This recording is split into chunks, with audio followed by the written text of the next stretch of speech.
Well, first of all, the reason large caps did poorly is they changed the S&P 500 index. When you bought an index fund in March of 2000, you got 500 stocks, but you may not have realized that 54% of your money went to 7 stocks: Microsoft, Cisco, Intel, Oracle, etc. And the reason those things got inflated is every time you bought an index fund, more than half your index fund was chasing 7 stocks. And no one complained about this as long as it was helping the index. Well, ever since March of 2000, S&P cap weighting underperformed S&P equal weighting every year. So in an act of desperation, S&P tried to fix their index in 2005. They took the top 100 stocks in the index and they reduced their weight dramatically. They crushed eBay. They crushed Qualcomm. They crushed 98 other stocks. They even hurt Walmart. It was called a free float adjustment.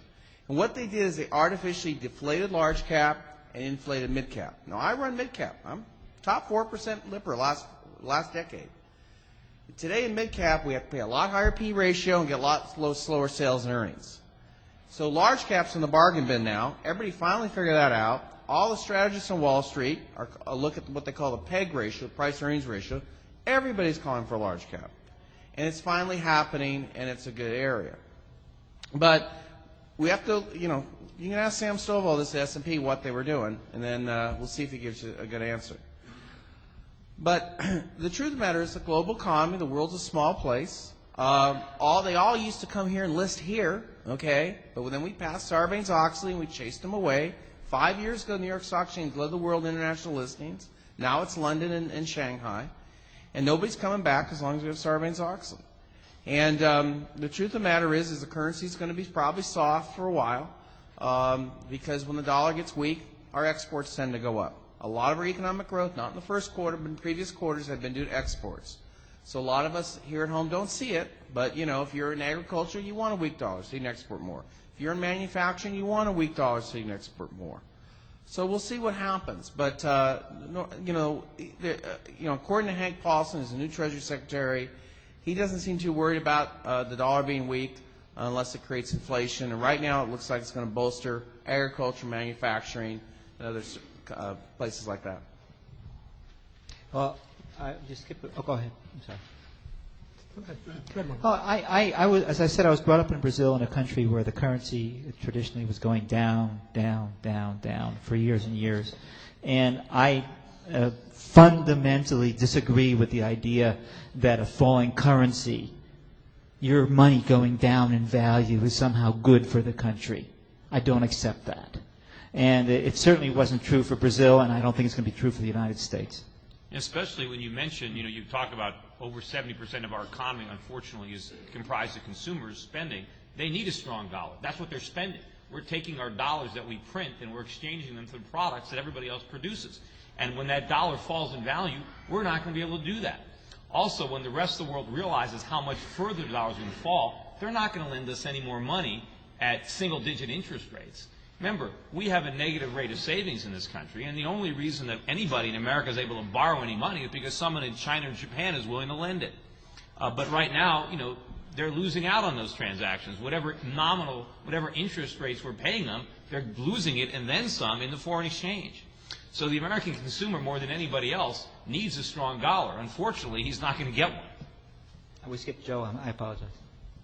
The problem with just focusing on the currency adjustment is that there are unintended consequences of those changes. Let me paraphrase what Stephen Roche offered to Congress recently in talking about Congress bringing an action against the Chinese government and manipulating their currency. We had a similar situation in the 1980s with the Japanese.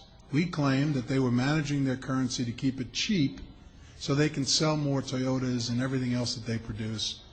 They were buying an extraordinary percentage of our Treasury offerings. This was during the Reagan budget deficits, when we were supposed to have deficits for as far as the eye can see and debt for as far as the eye can see. You remember that. So the Japanese bent over and said, okay, fine, we're going to let the yen run. So the dollar in that world goes down, the yen goes up. Now what they got for their effort was no greater sense of sales or going down, or we weren't selling General Motors cars into Japan suddenly. What they got was a real estate bubble, a stock market bubble, and a collapse that they're still feeling the ill effects of, which has made the Japanese economy effectively and also ran in their own space. So they've been able to stay competitive globally, but their own economy suffered by their currency going up. The Chinese have seen this, they understand it, and they're not going to be persuaded to let their currency suddenly escalate by 50 to 100 or 150% for the virtue of blowing and imploding their own economy. They are too strongly dependent on the United States in that relationship, and they see what happened to Japan pulling the same maneuver. So when someone says currency going down is bad, let's also look at the other side when the currency is going up. And if anyone's going to sit here and tell me that Europe, with the euro, is the place to be, with 10% unemployment, a very significant social problem, governments now that are turning over with greater frequency, and you're saying that's the new world order for the next century, I think you're highly mistaken. Yeah. The Europeans with the high euro will become less competitive globally, and they'll be further behind the curve than they have been. The only sign of life they had recently was trying to break the social contract, and if they can't do that, they will slow even further. A couple things. I mean, first of all, Japan just the other day announced a record current account surplus. I mean, Japan is making. And how fast is the economy growing? Come on now. They're operating in the black. We're operating in the red. A surplus in your current account is a good thing. You know, their economy is okay. They have some problems, but don't. You know, the fact that the currency was strong was not part of it. A lot of it was their efforts to prop our currency up. But what's happening in China? All right, the Chinese economy would so benefit from a dramatic appreciation of their currency. What's happening right now, and I use these analogies all the time, but it's a good one to explain it. But during the Second World War, a lot of people in this room probably remember that war. We had the wartime economy. We had all of our factories were engaged in production, 3 shifts a day, and they were making weapons and all sorts of things for the war effort. Meanwhile, back home, everybody was sacrificing, there was rationing.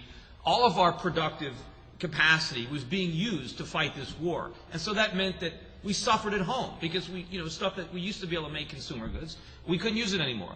We had all these workers employed in the army, right? Now, when the war ended, we didn't have a depression. We didn't have a huge collapse in our economy because all of our soldiers were unemployed. All of our factories weren't making bombs anymore. What happened is we redeployed that labor. Instead of fighting a war, people came home and worked in peacetime pursuits. Factories retooled again. They stopped making bombs and started making sewing machines and washer dryers. And we benefited. Today, you have China fighting a war to support the American standard of living. And they're sacrificing, and goods are rationed at home. The Chinese citizens who are working in factories to produce goods that they can't consume because their own government is subsidizing our purchasing power instead. Once they let their currency collapse, their markets aren't going to disappear. They're going to emerge.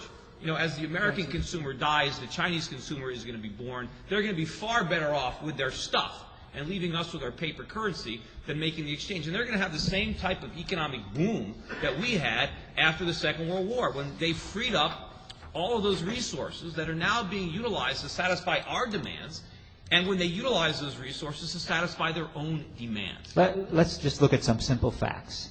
In 2006, the U.S. S&P, regardless of how it's weighted, ranked 55th place in world stock markets. There were 54 other stock markets around the world that outperformed the S&P, sometimes by up to 10 times as much.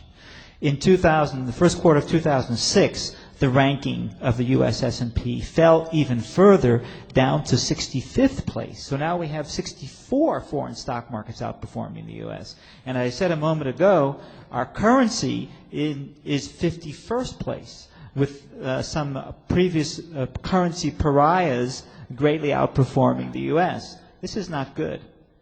This is not a positive picture for investors who want to stay fully invested in U.S. dollar investments. Let me ask each of you, what could go wrong in your rosy or gloomy scenario? What's the unexpected thing people should look for, Louis? Well, first of all, I have to address something Peter said. Peter's worried about a dramatic decline in the dollar. The last time we had a strong dollar was under